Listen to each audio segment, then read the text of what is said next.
అలా ముగింపు లేని ఒక గొప్ప వ్యక్తి మన డాక్టర్ బిఆర్ అంబేద్కర్ గారు. భీమ్రావ్ భీమ్కి చిన్నప్పటి నుంచే చదవంటే అమితాసక్తి. అధికమైన ఆ ఆసక్తితోటి ఆయన ఎప్పుడూ కూడా పుస్తకాలు చదువుతూనే ఉండేవాడు.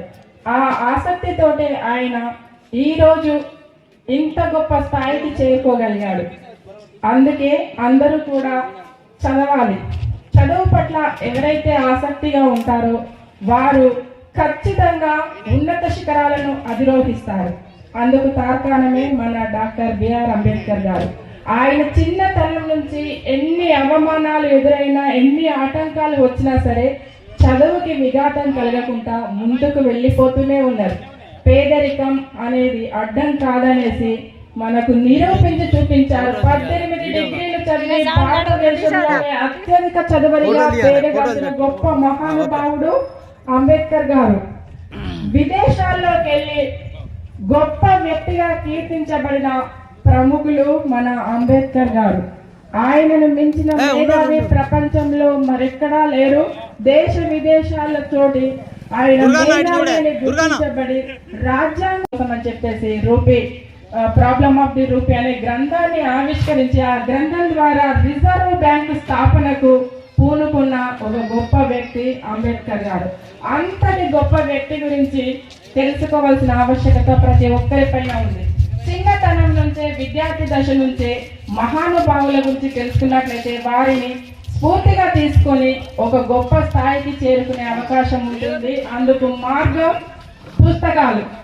చదవండి చదవండి చదవండి చదవండి. విజ్ఞానం, జ్ఞానం పుస్తకంలోనే ఉంది. సెల్ ఫోన్ లో ఏమీ లేదు.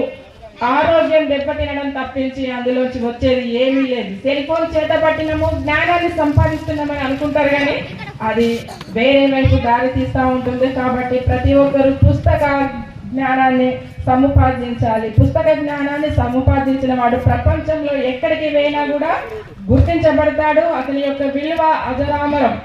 ఆ కీర్తి ప్రతిష్టలు అనేటివి ఎప్పటికీ కూడా తరిగిపోవు. ఏ సంపదనైనా దోచుకుంటారు, కానీ పుస్తక జ్ఞానాన్ని మనం సంపాదించుకున్న పుస్తక జ్ఞానాన్ని ఏ దొంగ కూడా తస్కరించలేడు. అలాంటి గొప్ప మేధావితనం అనేది మనకు పుస్తకంలో దొరుకుతుంది. అందుకే బిఆర్ అంబేద్కర్ గారి జీవిత చరిత్రను చదవండి.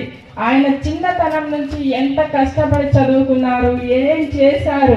ఆయన చిన్న సమయం దొరికినా సరే ఖచ్చితంగా ఒక పుస్తకం పట్టుకుని ఉండేవారు. తన యొక్క దినచర్య చూడండి, తెలుస్తుంది మీకు.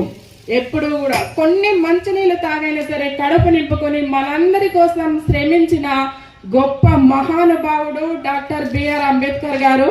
ఆ తండ్రి గురించి చెప్పుకుంటే ఎంత చెప్పినా కూడా తరిగిపోదు.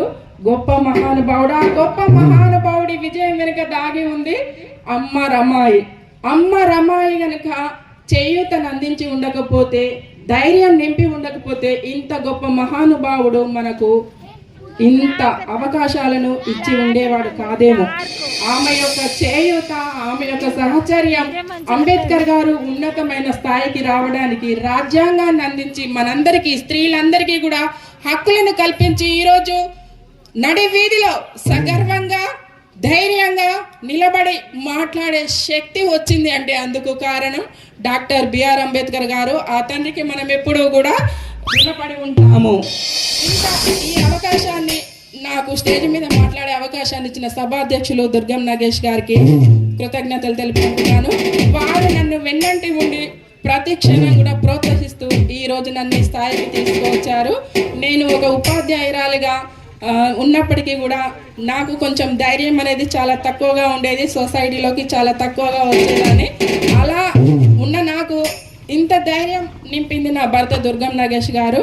ఆయన సమాజానికి ఎంత కష్టమైనా సరే, ఇబ్బంది అయినా సరే, ఏ క్షణమైనా సరే ఎవరైనా ఆపదలో ఉండి అడిగితే ఖచ్చితంగా కూడా ఆయన సహాయం చేయడానికి ముందుకొస్తారు. నా ఆరోగ్యం ఇలా ఉంది, అయ్యో నేను లేవలేకపోతున్నానే అనేసి ఏనాడు కూడా ఆయన అనుకోరు.